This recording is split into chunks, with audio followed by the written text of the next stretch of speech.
तत्सत्। नमो नारायणाय नमः। हम सब आए पुनः से हिंदू स्त्री लोकन मांग में सिंदूर किया लगबैत अछि। कारण स्पष्ट होमक चाही से बात पुनः नेहा पूछलक।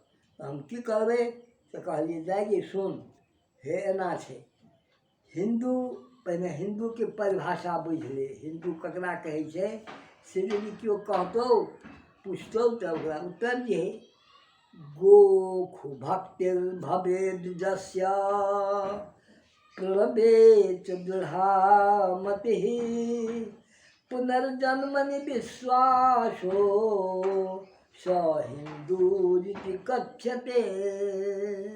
ओकरा हिंदू कहल जाइ छै ककरा तो ज्ञान में जकरा से भक्ति छै भाव छै आ ओंकार में जकरा विश्वास छै श्रद्धा छै भक्ति छै पुनर्जन्म में सेहो जकरा विश्वास छै तकरा हिंदू कहल जाइ छै। गोखु भक्तिर भवेद जस्य प्रलभेत दृढ़मतिः पुनर्जन्मनि विश्वासः स हिंदूरिति कथ्यते। ओकरे हिंदू कहल जाइ छै। ई श्लोक से हम हिंदुत्व के हिंदू के परिभाषा कहलहुँ। आब हिंदू के से महिला लोकनि जे छथि ओ मांग में सिंदूर लगेबाक हुनकर कारण की छी जे ओ सौभाग्यवती छथि अर्थात हुनक पति जीवित छथि तकर सूचक छी। ओ माथ में हिंदू नारी के माथ में सिंदूर जे लगबै छै से ओकरे सूचक छै जे हिनकर पति जीवित छथिन ई सधवा स्त्री छथि। ई भेलै हिंदू सब में विवाहित नारी वर्ग मात्र सिंदूरे लगबैत अछि। अविवाहित आ विधवा वर्ग सिंदूर में से मांग में लगबैत अछि। सिंदूर ओकरा लेल वर्जित अछि ओहि सभक लेल। एकर अलावा सिंदूर लगेला सँ सौंदर्य में सेहो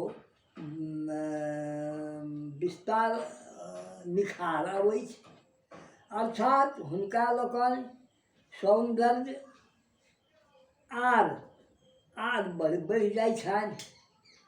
विवाह संस्कारक समय वर वधूक मांग में 5 वा 7 बेर वैदिक मंत्रोच्चारण पूर्वक सिंदूर लगबैत छथि।